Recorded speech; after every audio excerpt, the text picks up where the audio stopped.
Hello everybody, and in today's video we're going to cover creating users in ZenduCAM. So we're going to head over to our admin tab, and as the name suggests, you need to be an administrator on a system in order to have access. And the first tab we have is our users tab, and we have a list of all the users that have access to ZenduCAM. And you'll see here we have a little button, allow geotab users not on user list.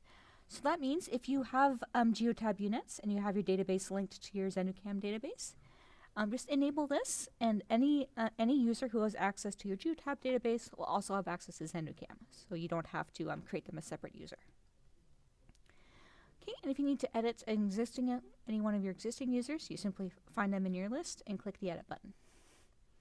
And to add somebody new, we're going to go ahead and click up here on create user and fill everything out.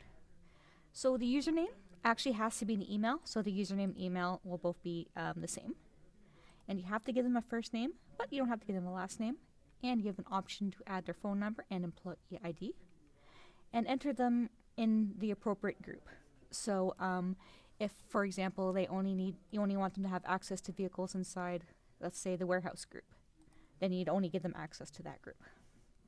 And security, so this is where you choose whether they're an admin, which has full rights across the board. They can view, access, change anything. User, they have access to everything but the admin tab. Viewer has access to only the map tab up here.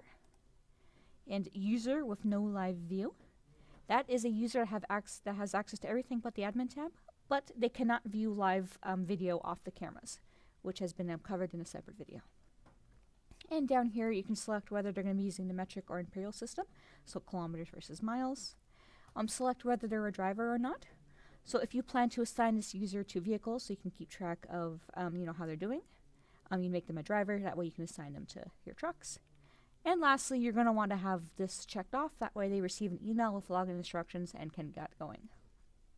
And when you're all done, click save, and that's all you have to do.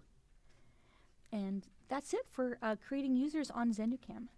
Thank you very much for joining me, and we'll see you in the next video.